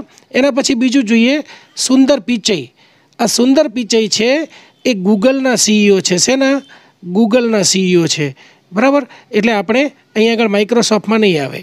ત્રીજું લઈએ સત્ય નાદેલા. એમનું મૂળ નામ છે સત્ય નડેલા, બરાબર. તેઓ માઇક્રોસોફ્ટના CEO છે, એટલે અહીંયા આગળ પ્રશ્નનો જવાબ આવશે સત્ય નડેલા. અને ચોથું છે બિન્ની બંસલ. તો આ જે બિન્ની બંસલ છે એ ફ્લિપકાર્ટના સહસંસ્થાપક છે. પ્રશ્ન 55, બોસ્નિયા હર્ઝગોવિનાની રાજધાની કઈ છે? તો બોસ્નિયાની રાજધાની છે સારાજેવો. આપણને ખ્યાલ છે કે પ્રથમ વિશ્વયુદ્ધ જ્યારે શરૂ થયું હતું ત્યારે ઓસ્ટ્રિયાના પાટવી કુંવરની બોસ્નિયાના પાટનગર સારાજેવો શહેરની અંદર હત્યા થઈ હતી. એટલે આ પ્રશ્ન પણ એની સાથે મેચ થાય છે. પ્રશ્ન 56, નવેમ્બર 2016માં કયા કર્ણાટકી સંગીતકાર અવસાન પામ્યા હતા? તો એનો સાચો જવાબ આવશે M. બાલમુરલીકૃષ્ણ. એમનું અવસાન થયું હતું. એમના વિશે થોડીક વાત કરીએ તો તેઓ વાંસળી, વાયોલિન અને વીણા એ બહુ સારી રીતે વગાડી શકતા હતા. અને આ ડૉક્ટર M. બાલમુરલીકૃષ્ણ એમને 3 એવોર્ડ મળ્યા હતા બહુ મહત્ત્વના, પદ્મશ્રી, પદ્મભૂષણ અને પદ્મવિભૂષણ. આ 3 એવા એવોર્ડથી એમને નવાજવામાં આવેલા હતા. અને તેઓ કર્ણાટકના મહાન સંગીતકાર ગણાય છે. તો ક્યાંના હતા? M. બાલમુરલીકૃષ્ણ એ હતા કર્ણાટકના. પ્રશ્ન 57, લેફ્ટનન્ટ જનરલ S.K. સિન્હા જે નવેમ્બર 2016માં અવસાન પામ્યા હતા તે કયા 2 રાજ્યના રાજ્યપાલ રહી ચૂક્યા હતા? તો તેઓ જમ્મુ કાશ્મીર અને આસામના રાજ્યપાલ તરીકે રહેલા છે લેફ્ટનન્ટ જનરલ SK સિન્હા. પ્રશ્ન 58. Amazon.comનું મુખ્યાલય ક્યાં આવેલું છે? તો એનું મુખ્યાલય વોશિંગ્ટનમાં USA ખાતે આવેલું છે. બરાબર. તો Amazon.comના સંસ્થાપક કોણ હતા? જેફ બેઝોસ હતા. બરાબર. આ જેફ બેઝોસ છે એ એના સંસ્થાપક, અધ્યક્ષ અને CEO છે. અને બહુ ખાસ જાણવા જેવું છે કે 2018ની ફોર્બ્સ મેગેઝિનની યાદી અનુસાર તેઓ દુનિયાના સૌથી વધુ ધનિક વ્યક્તિ છે. દુનિયાના સૌથી વધુ ધનિક કોણ છે? જેફ બેઝોસ, જે Amazon.comના સંસ્થાપક છે. પ્રશ્ન 59. નીચેનામાંથી કયા દેશમાં રાષ્ટ્રના વડા તરીકે મહિલા નથી? આ પ્રશ્ન પણ અત્યારે આપણા માટે અગત્યનો નથી, કેમ કે આ જે છે એ વખતના કરંટ અફેરનો પ્રશ્ન છે. એનો જવાબ આવશે કોસોવો. પ્રશ્ન 60.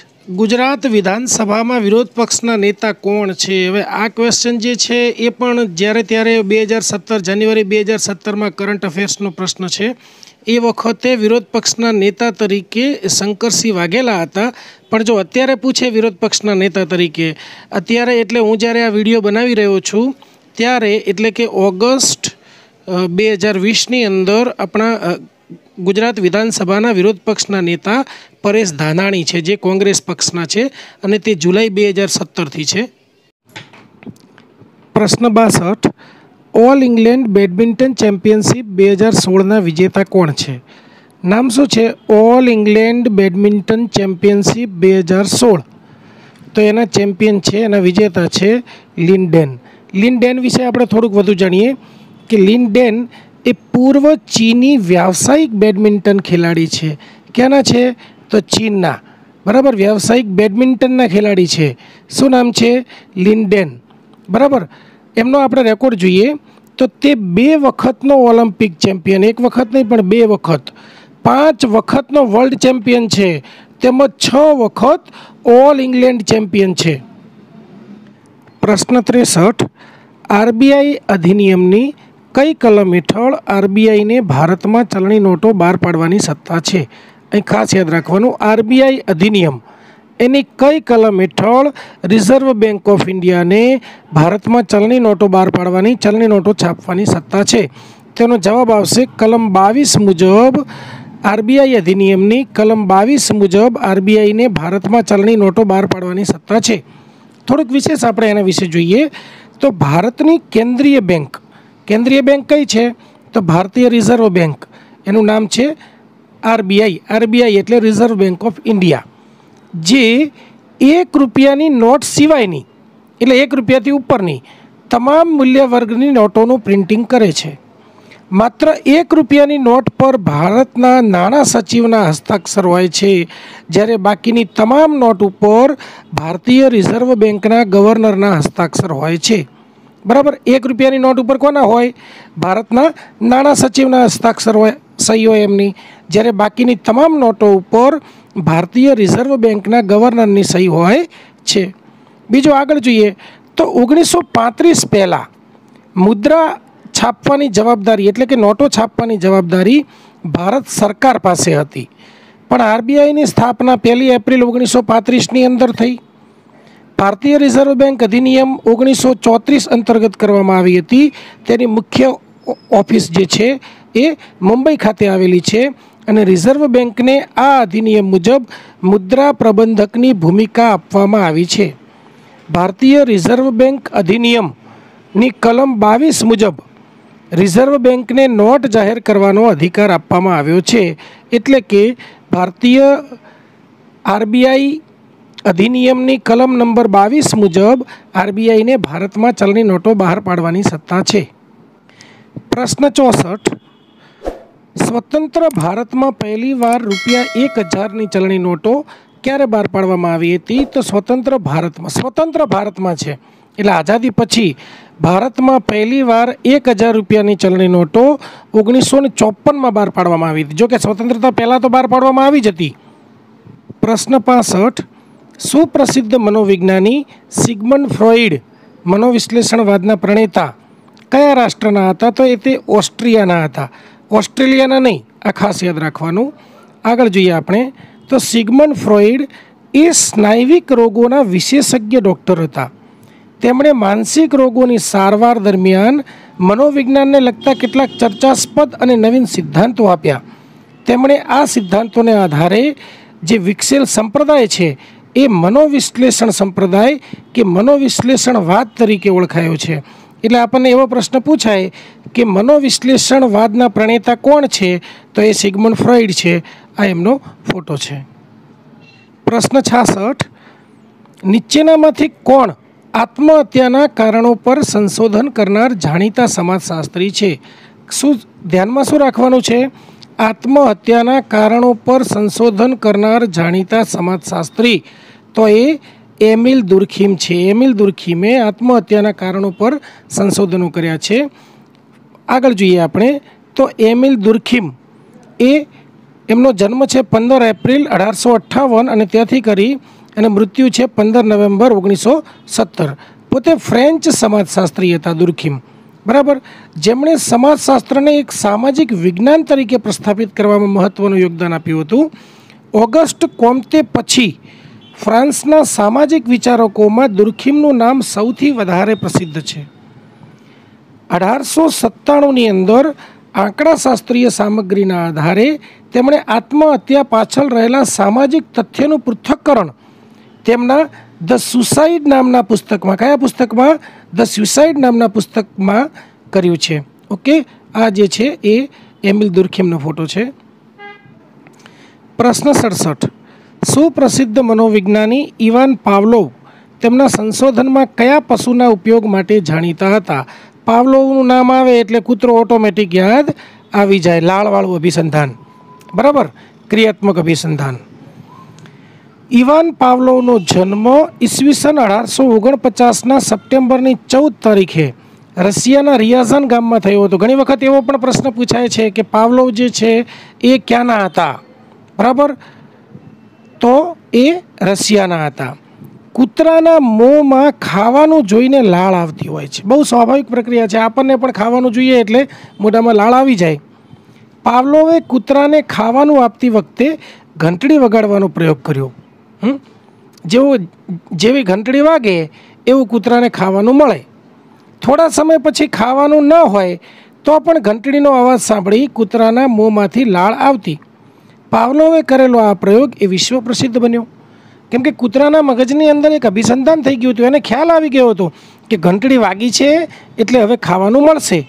પણ પછી એણે એવું કર્યું કે ખાવાનું ના હોય ત્યારે પણ ઘંટડી વગાડતો, તો પણ એને કૂતરાના મોંમાં લાળ આવી ગઈ હોય એવું નોંધ્યું. અને આ પ્રયોગ છે એ વિશ્વ પ્રસિદ્ધ બન્યો હતો. શારીરિક ક્રિયાઓ કેટલીક બાહ્ય શરતો સાથે જોડાયેલી હોય છે એવું પાવલોવે સાબિત કર્યું. પ્રશ્ન 68, નીચેનામાંથી કયા સમાજશાસ્ત્રીએ અમલદારશાહી ખ્યાલ પર અગ્રણી કાર્ય કર્યું છે? હવે અમલદારશાહી આવે અને સમાજશાસ્ત્રી આવે એટલે સીધો જ આપણું જે ધ્યાન છે એ મેક્સ વેબર ઉપર જાય. મેક્સ વેબરનો જન્મ એપ્રિલ 21, 1864ની અંદર પ્રશિયા એટલે કે હાલનું જર્મનીમાં થયો હતો. એને 3 બાબતો ખાસ યાદ રાખવા જેવી છે. એક તો વ્યક્તિ દ્વારા કરવામાં આવતું સામાજિક વર્તન, પ્રોટેસ્ટન્ટ સંપ્રદાયની આચારસંહિતા અને મૂડીવાદ, અને ત્રીજો મેક્સ વેબરનો સત્તાનો સિદ્ધાંત. આ સત્તાના સિદ્ધાંતની અંદર જ અમલદારશાહી આવી જાય છે. ઓકે, પ્રશ્ન 69, નીચેનામાંથી કોણ સુપ્રસિદ્ધ ભારતીય સમાજશાસ્ત્રી નથી? તો વિશ્વનાથ મોહન જે છે એ ભારતીય સમાજશાસ્ત્રી નથી. જો એમ એન શ્રીનિવાસ છે, યોગેન્દ્રસિંહ પણ છે અને ઈરાવતી કર્વે પણ છે. તો વિશ્વનાથ મોહન કોણ છે? તો એ ડાયાબિટીસના સ્પેશિયાલિસ્ટ ડૉક્ટર છે. પ્રશ્ન 70, નીચેનામાંથી કોણ સુપ્રસિદ્ધ ભારતીય મનોવિજ્ઞાની નથી? પ્રશ્ન છે નથી. તો અમિત અબ્રાહમ તો છે, જીડી બોઆઝ પણ છે, નરેન્દ્રનાથ સેનગુપ્તા પણ છે. તો ગોવિંદ રાજન પદ્મનાભ એ આપણા ભારતીય મનોવિજ્ઞાની નથી. પ્રશ્ન 71, માનવ ચેતાતંત્રમાં નીચેનામાંથી ખાલી જગ્યા મહત્ત્વની ભૂમિકા ભજવે છે? માનવ ચેતાતંત્રમાં સોડિયમ અને પોટેશિયમના આયન છે એ માનવ ચેતાતંત્ર માટે મહત્ત્વની ભૂમિકા ભજવે છે. પ્રશ્ન 72, આતંકવાદી સંગઠન ISISનું પૂરું નામ શું છે? આઈએસઆઈએસનું પૂરું નામ છે Islamic state of Iraq and Syria. શું છે? Islamic state of Iraq and Syria. Iran નહીં, ઇરાક. બરાબર, Islamic state of Iraq and Syria. પ્રશ્ન 73. નિયમિત ગોલ્ફ રમતમાં કેટલા હોલ્સ રમવા પડે છે? તો નિયમિત ગોલ્ફ રમતની અંદર કુલ 18 હોલ્સ રમવા પડે છે. પ્રશ્ન 74. બેટરીમાં પ્રાથમિક સ્વરૂપે કયું એસિડ હોય છે? બેટરીમાં પ્રાથમિક સ્વરૂપે કયું એસિડ હોય? Sulphuric acid. પ્રશ્ન 75. ક્ષેત્રફળની દ્રષ્ટિએ સૌથી નાનો કયો છે? અહીંયા આગળ જો બધા કોર્ટ આપ્યા છે: lawn tennis court, badminton court, squash court અને બાસ્કેટબોલ કોર્ટ. તો આ તો આપણને ખ્યાલ છે ટેનિસ કોર્ટે મોટો હોય, બેડમિન્ટન કોર્ટે મોટો હોય, બાસ્કેટબોલ કોર્ટે મોટો હોય, પણ આ સ્ક્વેશ કોર્ટ છે એ સૌથી નાનો હોય. પ્રશ્ન 76. ક્યુબા રાષ્ટ્ર બાબતે નીચેનામાંથી કયું સાચું છે? જો અંદર ઘણી જગ્યાએ તમે જોશો તો અંદર ચોપડીમાં સાચું નથી એવો છે, પણ આમાં આપણે છે સાચું. તેનો રાષ્ટ્રપતિ ફિડેલ કાસ્ટ્રો હતો એ ખોટું છે. તેનો પ્રધાનમંત્રી ફિડેલ કાસ્ટ્રો હતો એ પણ ખોટું છે. તે એક દ્વીપ છે એ પણ ખોટું છે. તો શું છે? તે દક્ષિણી ગોળાર્ધની અંદર છે. પ્રશ્ન 77. ભારતના રાષ્ટ્રીય સુરક્ષા સલાહકાર કોણ છે? તો અજીત દોવલ છે. પ્રશ્ન 79. ડૉક્ટર રાજેન્દ્ર પ્રસાદનો જન્મ ક્યાં થયો? તો ડૉક્ટર રાજેન્દ્ર પ્રસાદનો જન્મ બિહારમાં થયો તો બધાને ખ્યાલ છે, કેમ કે એ બિહારના ગાંધી તરીકે ઓળખાય છે, આપણા પહેલા રાષ્ટ્રપતિ. પ્રશ્ન 80. ચિકનગુનિયા શાનાથી થાય છે? ચિકનગુનિયા શાનાથી થાય છે? ચેપી મચ્છરથી થાય છે. પ્રશ્ન 81. નીચેનામાંથી કયું પુસ્તક એપીજે અબ્દુલ કલામે લખ્યું નથી એ જોવાનું છે. તો જો ઇન્સ્પાયરિંગ થોટ્સ એ પણ આ તો લખ્યું છે. વિંગ્સ ઓફ ફાયર અગનપંખ આ પણ લખ્યું છે. ઇગ્નાઇટેડ માઇન્ડ્સ આ પણ લખ્યું છે. તો કયું નથી લખ્યું? The Indian space journey. આ પુસ્તક એપીજે અબ્દુલ કલામે નથી લખ્યું. તો જવાબ આવશે બી. પ્રશ્ન 82. શૃંખલામાં આ પછીની સંખ્યાને શોધો. હવે આપણે એક શ્રેણી આપેલી છે, શ્રેણી જોવાની છે અને શ્રેણીમાં પછીની સંખ્યા કઈ આવશે એ શોધવાની છે. જો અહીંયા 2, 5, 11, 23, 47, તો આના પછી અહીંયા આગળ કઈ સંખ્યા આવશે એ જોવાનું છે. બહુ સરળ શ્રેણી છે. જુઓ, સૌથી પહેલાં 2માં 3 ઉમેરીએ એટલે 5 થશે. આ 5ની અંદર 6 ઉમેરીએ એટલે 11 થશે. 11ની અંદર 12 ઉમેરીએ એટલે 23 થશે. 23ની અંદર 24 ઉમેરીએ એટલે 47 થશે. તો જો અહીંયા 3 દુ 6, 6 દુ 12, 12 દુ 24, તો હવે કેટલા આવશે? 24 દુ 48. તો 47ની અંદર આ 48 ઉમેરીએ એટલે કેટલા આવશે? 95 આવશે. એટલે સાચો જવાબ આવ્યો બી, 95. પ્રશ્ન 83. 2013માં સ્થાપેલી 7મા પગાર પંચના અધ્યક્ષ કોણ હતા? 7મા પગાર પંચના અધ્યક્ષ અશોક કુમાર માથુર હતા. પ્રશ્ન 84. હડપ્પા સંસ્કૃતિના જાણીતા સ્થળ ધોળાવીરા કયા જિલ્લામાં આવેલ છે? ઘણી વખત સિંધુ સંસ્કૃતિ એવું નામ પણ પૂછે. ધોળાવીરા આપણા ગુજરાતમાં આવેલું છે. કયા જિલ્લામાં? કચ્છ જિલ્લામાં આવેલું છે. જો આ જે ફોટોગ્રાફ છે ધોળાવીરાનો છે. ભુજથી લગભગ 200 કિલોમીટર ઉત્તરની અંદર, ક્યાંથી? ભુજથી લગભગ 200 કિલોમીટર ઉત્તરની અંદર આ જે ખદીર બેટ છે એ ખદીર બેટની અંદર ધોળાવીરા આવેલું છે. પ્રશ્ન 85. મોઢેરાનું સૂર્ય મંદિર ધ સન ટેમ્પલ કયા સોલંકી શાસકના સમયમાં બંધાયું હતું? તો મોઢેરાનું સૂર્ય મંદિર ભીમદેવ પહેલાંના સમયની અંદર બંધાયું હતું. બરાબર ને? મોહમ્મદ ગઝનીનું આક્રમણ થયું હતું સોમનાથ ઉપર એના સમયમાં. એ વખતે કચ્છના કંથકોટના કિલ્લામાં ભરાયો હતો. બરાબર, એ વખતે એમના સમયની અંદર મોઢેરામાં જે સૂર્ય મંદિર છે એનું એ બાંધકામ થયું હતું. સૂર્ય મંદિર જે છે મોઢેરા ગુજરાત રાજ્યના ઉત્તર ભાગમાં આવેલા, એટલે કે ઉત્તર ગુજરાતમાં આવેલા પાટણ શહેરથી 30 કિલોમીટર જેટલા અંતરે આવેલું છે. મોઢેરા ગામની અંદર દક્ષિણ દિશામાં પાટણથી. બરાબર, આ જગવિખ્યાત ભવ્ય પ્રાચીન સૂર્ય મંદિર સંકુલ છે. આ સૂર્ય મંદિર છે સ્થાપત્ય કળા તેમજ શિલ્પકામનો અજોડ નમૂનો પ્રસ્તુત કરે છે. જો તમને જોતા જ લાગે છે કેટલું સરસ, કેવું તમે જો રૂબરૂ જશો તો ખબર પડશે કેવું સરસ મંદિર બનાવેલું છે. ઈસવીસન 1026ની અંદર સોલંકી વંશના રાજા ભીમદેવ સોલંકી દ્વારા આ મંદિરનું નિર્માણ કરાવવામાં આવ્યું હતું. ભીમદેવ પહેલો. પ્રશ્ન 86. પાટણની પ્રસિદ્ધ રાણી કી વાવ અથવા રાણ કી વાવ, રાણીની વાવ કોણે બંધાવી હતી? તો કોણે બંધાવી હતી? રાણી ઉદયમતીએ. હમણાં આગળનો પ્રશ્ન આપણે જોઈએ ભીમદેવ પહેલા. આ ભીમદેવ પહેલાની પત્ની છે, બરાબર. એમને આ જો રાણીની વાવ છે, વાવ એટલે પગથિયાવાળો કૂવો. રાણકી વાવ અથવા તો રાણી કી વાવ ગુજરાત રાજ્યના પાટણ જિલ્લામાં પાટણ શહેરમાં આવેલી એક ઐતિહાસિક વાવ છે. આ વાવ પાટણ શહેરનું એક જોવાલાયક સ્થળ છે, જેની દેશ વિદેશના હજારો પર્યટકો મુલાકાત લે છે. બહુ સરસ છે, તમે જોશો તો ખબર પડશે કે આ એક કૂવો જ છે, પગથિયાવાળો કૂવો છે. એનો મૂળ હેતુ જે છે એ પાણી મેળવવાનો છે, પણ મૂળ હેતુની સાથે સાથે એની જે ભવ્યતા છે એ તમે ભવ્યતા જોશો. કલા જે એની જે સ્થાપત્ય કલા છે એ પણ જોવા જેવી છે. પ્રાચીન ગુજરાતનું જે વાવનું જે સ્થાપત્ય છે એ બહુ સરસ છે. પ્રશ્ન 87. અમદાવાદનું પ્રસિદ્ધ કાંકરિયા તળાવ કયા સુલતાને બંધાવ્યું હતું?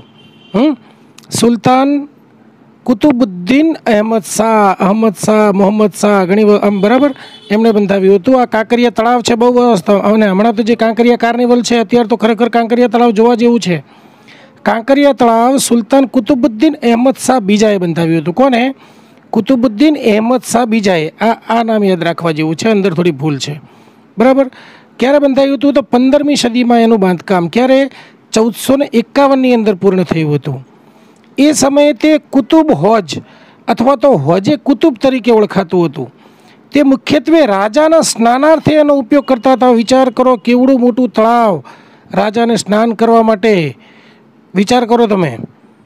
તેમાં પાણીના શુદ્ધિકરણ માટે પણ વ્યવસ્થા હતી. કાંકરિયા તળાવના પ્રાંગણની અંદર આપણે જોઈએ તો અંબુભાઈ પુરાણીની વ્યાયામશાળા, માછલી ઘર, પ્રાણી સંગ્રહાલય, બાલવાટિકા આવેલા છે અને ખૂબ સરસ જે બાગ છે નગીનાવાડી એ તો છે જ. કાંકરિયા તળાવ એ અમદાવાદ શહેરનું સૌથી મોટું તળાવ છે. આ તળાવ અમદાવાદ શહેરના દક્ષિણ ભાગમાં મણિનગર વિસ્તારની અંદર આવેલું છે અને આ તળાવનો પરિઘ જે છે એ આશરે 2.5 કિલોમીટર જેટલો પરિઘની અંદર આવેલું છે. વિચાર કરો કેટલું મોટું તળાવ છે. કાંકરિયા તળાવની મધ્યમાં એક બાગ આવેલો છે, એનું નામ શું છે? નગીનાવાડી છે. પ્રશ્ન 88. ગુજરાતમાં સૌપ્રથમ મફત અને ફરજિયાત શિક્ષણ દાખલ કરનાર રાજવી કોણ હતા? તો મફત અને ફરજિયાત શિક્ષણ દાખલ કરનાર ગુજરાતમાં સૌપ્રથમ વડોદરા સ્ટેટની અંદર સયાજીરાવ ગાયકવાડે મફત અને ફરજિયાત શિક્ષણ દાખલ કર્યું હતું. આપણા આધુનિક ગુજરાતમાં પણ છે, ભારતમાં પણ છે. સયાજી ગાયકવાડ, શ્રીમંત ગોપાલરાવ ગાયકવાડ, વડોદરા રાજ્યના મહારાજા સયાજી ગાયકવાડ ત્રીજા, બરાબર. સયાજીરાવ ગાયકવાડ ત્રીજા તરીકે ઓળખાય છે. એમનો જન્મ 1875 ને મૃત્યુ 1939, બરાબર. તેઓ તેમના શાસન દરમિયાન તેમના રાજ્યમાં સામાજિક અને શૈક્ષણિક સુધારાઓ લાવવા માટે જાણીતા છે. આ એમનો ફોટોગ્રાફ છે. બહુ જ પ્રજાવત્સલ રાજવી હતા. પ્રશ્ન 89. બહુ સરસ પ્રશ્ન છે. દાંડી કૂચની શરૂઆત ક્યારે થઈ હતી? તો દાંડી કૂચની શરૂઆત જે છે 12 માર્ચ 1930ના રોજથી અમદાવાદના સાબરમતી આશ્રમથી ગાંધીજીએ એમના 79 સત્યાગ્રહીઓની સાથે કરી હતી. અને અહીંયા આગળ જુઓ, દાંડીના અગર ઉપર અહીંયા આગળ મીઠું ઉપાડી અને ગાંધીજી પ્રતિજ્ઞા લે છે કે અહીંથી હું આ કાયદાનો ભંગ કરી અને બ્રિટિશ સામ્રાજ્ય રૂપી ઇમારતને લૂણો લગાડું છું. દાંડી કૂચ એ મહાત્મા ગાંધીના નેતૃત્વમાં અંગ્રેજ શાસન સામે કરવામાં આવેલ અહિંસક સવિનય કાનૂન ભંગની ચળવળ હતી.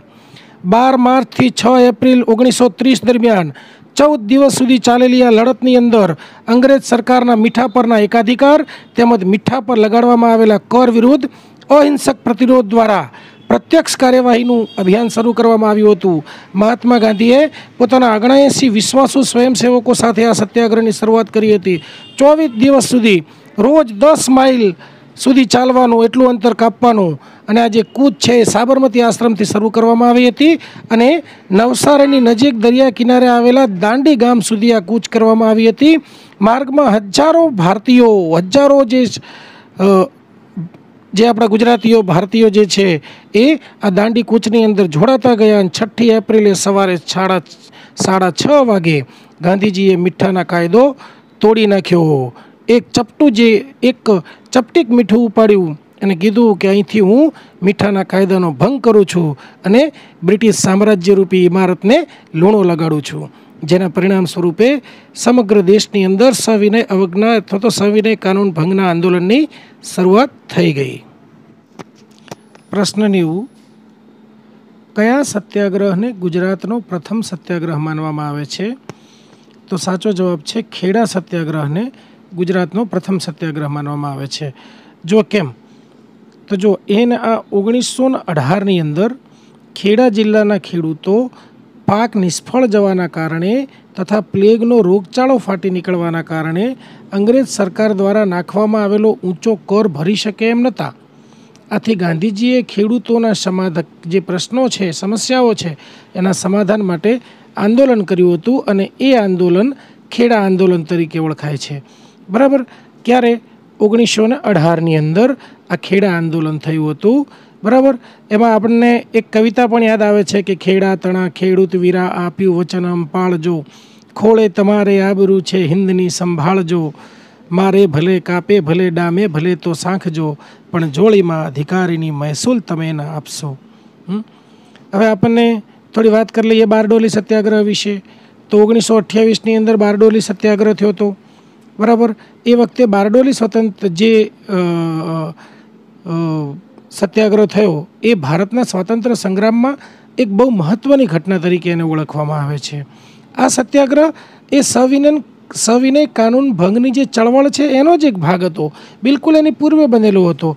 આની સફળતાને કારણે સરદાર વલ્લભભાઈ પટેલ જે છે એ રાષ્ટ્રીય સ્તરે નેતા તરીકે ઉભરી આવ્યા હતા અને એટલા માટે આ જે સત્યાગ્રહ પછી ગાંધીજીએ એમને સરદારનું બિરુદ આપ્યું હતું.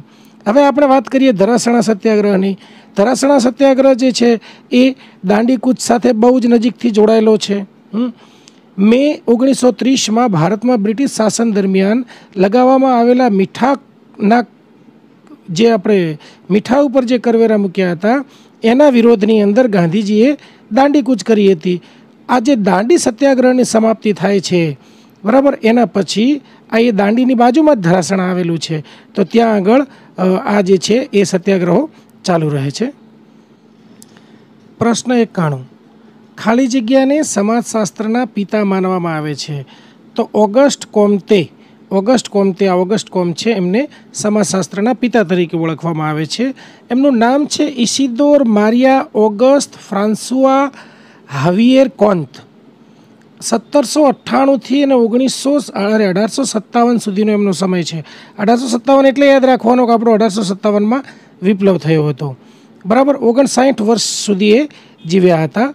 તેઓ તત્વચિંતક અને સમાજશાસ્ત્રી હતા. ખાસ કરીને સમાજશાસ્ત્રની અંદર ઓગસ્ટ કોમ્તેને વધુ યાદ કરવામાં આવે છે. એમનું ખાસ પ્રદાન શેમાં છે?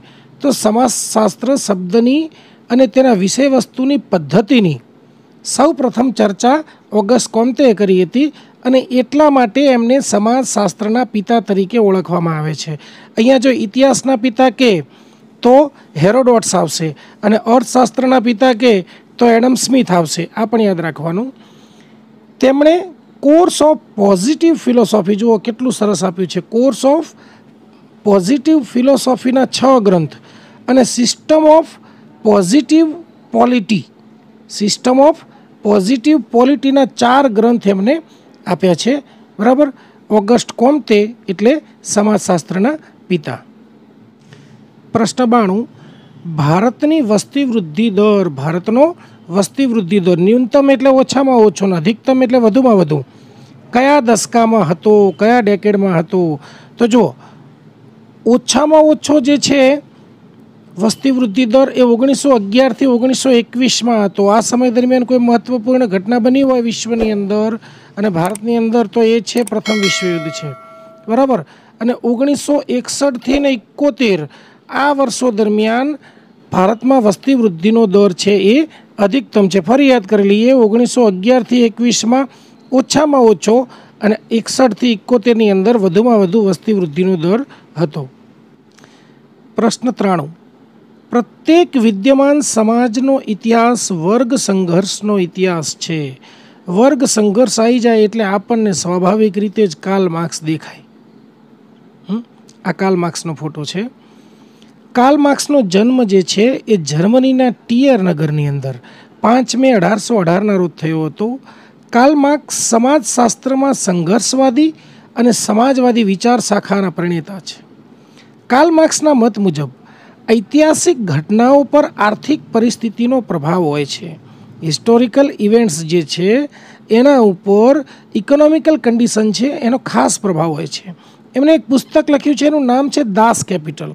આ દાસ કેપિટલ નામના જગત પ્રસિદ્ધ ગ્રંથની રચના દ્વારા તેઓ વિશ્વના ઉદ્દામવાદી ચિંતક તરીકે ઓળખાયા. કાર્લ માર્ક્સે સમાજની રચના અને ઘડતરમાં આર્થિક ઉત્પાદનના પરિબળોને મહત્ત્વ આપ્યું છે. કાર્લ માર્ક્સે જણાવ્યું છે કે માનવ સમાજના ઇતિહાસમાં ઉત્પાદનના પરિબળો વર્ગોની રચના કરે છે. ગુલામ યુગ, સામંતશાહી યુગ, આધુનિક મૂડીવાદી સમાજની અંદર હંમેશા બે જ વર્ગોનું અસ્તિત્વ રહ્યું છે, એક માલિક વર્ગ અને બીજો શ્રમજીવી વર્ગ. જે કાર્લ માર્ક્સે સમાજના વર્ગો છે એને આમ તો બે ભાગની અંદર વિભાજિત કર્યા છે, એક હેવ્સ અને બીજો હેવ નોટ્સ. હેવ્સ એટલે એવો વર્ગ કે જેની પાસે બધું જ છે, અને બીજો હેવ નોટ્સ એટલે એવો વર્ગ કે જેની પાસે કશું જ નથી, જેની પાસે જીવન જીવવા માટેના લઘુત્તમ સાધનો પણ નથી. અને બીજો એવો વર્ગ છે હેવ્સ વર્ગ કે જેની પાસે તમામ પ્રકારની સુખ સુવિધાઓ ઉપલબ્ધ છે. તો આ જે બે વર્ગો છે, જે ઉચ્ચ વર્ગ અને નિમ્ન વર્ગ, આર્થિક રીતે આ બંનેના જે હિતો છે એ પરસ્પર સંઘર્ષમાં આવે છે, અને એને કારણે વર્ગ વિગ્રહ ઊભો થાય છે. અને એટલા માટે એમણે કીધું છે કે પ્રત્યેક સમાજનો ઇતિહાસ છે એ વર્ગ સંઘર્ષનો ઇતિહાસ છે. પ્રશ્ન 94. ભારતમાં ઉંમર આધારિત સ્ત્રી પુરુષ ગુણોત્તર સેક્સ રેશિયોની ગણતરી કરવાનું ક્યારથી શરૂ થયું છે? બરાબર. ઉંમર આધારિત પુરુષ સ્ત્રી ગુણોત્તર એટલે આપણે કહીએ છીએ ને કે 1000 પુરુષે 922 સ્ત્રી, અથવા 941 સ્ત્રી, અથવા 939 સ્ત્રી, અથવા 811 સ્ત્રી. તો 1000 પુરુષોએ કેટલી સ્ત્રી છે એ પ્રમાણેનું જે પ્રમાણ છે, સેક્સ રેશિયો છે, એની ગણતરી કરવાનું આયોજન ક્યારથી થયું હતું? શરૂઆત ક્યારથી થઈ હતી? તો 1961થી. પ્રશ્ન 95. આર્ય સમાજની શરૂઆત ક્યાં થઈ? તો આર્ય સમાજની શરૂઆત છે એ મહારાષ્ટ્રની અંદર થઈ. પણ એવું પૂછે કે આર્ય સમાજની શરૂઆત અથવા તો સ્થાપના કોણે કરી? તો દયાનંદ સરસ્વતીએ. આર્ય સમાજની સ્થાપના ક્યારે કરી? તો 10મી એપ્રિલ 1875ના રોજ. જ્યારે આર્ય સમાજ આવી ગયું છે, દયાનંદ સરસ્વતી આવ્યા, તો દયાનંદ સરસ્વતીએ એક પુસ્તક લખ્યું હતું, એ પણ યાદ રાખવાનું, સત્યાર્થ પ્રકાશ. બરાબર. પછી દયાનંદ સરસ્વતીએ એક જે એમને જે સિદ્ધાંત આપ્યો હતો એ કયો હતો? Back to Vedas. આ પણ યાદ રાખવાનું, બેક ટુ વેદાઝ એટલે કે વેદો તરફ પાછા ફરો. દયાનંદ એંગ્લો વૈદિક સ્કૂલની સ્થાપના પણ તેઓએ કરી હતી. બરાબર. તો આ ઘણી બધી પ્રવૃત્તિઓ જે છે એ સમાજ અને ધર્મ સુધારણાની પ્રવૃત્તિઓ આર્ય સમાજ દ્વારા ચાલતી હતી. પ્રશ્ન 96 બહુ સરસ પ્રશ્ન છે. ભારતીય મનોવિજ્ઞાનનો આરંભ એ આધુનિક કાળમાં ક્યારે થયો હતો? તો 1915ની અંદર કલકત્તા યુનિવર્સિટીના તત્વજ્ઞાન વિભાગમાં ભારતીય મનોવિજ્ઞાનનો આરંભ થયો હતો. બહુ સરસ પ્રશ્ન છે. ભારતીય મનોવિજ્ઞાનનો આરંભ આધુનિક કાળમાં ક્યારે થયો હતો? તો 1915ની અંદર કલકત્તા યુનિવર્સિટીના તત્વજ્ઞાન વિભાગની અંદર. પ્રશ્ન 97. તારંગાના જૈન મંદિરો ગુજરાતમાં કયા જિલ્લામાં આવેલા છે? કયા જિલ્લામાં પૂછે તો સાબરકાંઠા જિલ્લાની અંદર આવેલા છે. બરાબર. મહેસાણા જિલ્લાથી પણ નજીક પડે છે, સતલાસણામાં આવેલા છે. આ જો આ ફોટો જે છે એ તારંગા હિલનો, જે તારંગા હિલની અંદર જે મંદિરો આવેલા છે ત્યાંનો ફોટો છે. તારંગા તીર્થ એ ગુજરાત રાજ્યમાં આવેલી એક મોટી ટેકરી છે, જે ભૌગોલિક રીતે અરવલ્લી પર્વતમાળાનો એક ભાગ છે. જ્યારે રાજકીય રીતે મહેસાણા જિલ્લાના સતલાસણા તાલુકામાં આવેલી છે. 12મી સદીમાં એ શ્વેતાશ્વર સોલંકી રાજા કુમારપાળે ભગવાન અજિતનાથના એક ખૂબ સુંદર મંદિરનું નિર્માણ કરાવ્યું હતું. તારંગા હિલ છે, જોવા જેવી છે, સાબરકાંઠામાં આવેલી છે અને એ સતલાસણા તાલુકામાં. પ્રશ્ન 98. સાપુતારા કઈ પર્વતમાળા પર આવેલ છે? સહ્યાદ્રીની પર્વતમાળામાં સાપુતારા આવેલ છે. ડાંગ જિલ્લામાં તમે ડાંગમાં આહવાથી આગળ જાઓ ને, નાસિક બાજુ, એટલે વચ્ચે સાપુતારા આવશે. ઉકાઈ ડેમ કઈ નદી ઉપર છે? તો ઉકાઈ ડેમ છે તાપી નદી ઉપર છે. છેલ્લો પ્રશ્ન 100. નીચેનામાંથી કયો એક કોલસાનો પ્રકાર નથી? કોલસાના 3 પ્રકાર છે, બિટુમિનસ, લિગ્નાઇટ અને એન્થ્રેસાઇટ. તો આ જે લિમોનાઇટ છે એ કોલસાનો પ્રકાર નથી.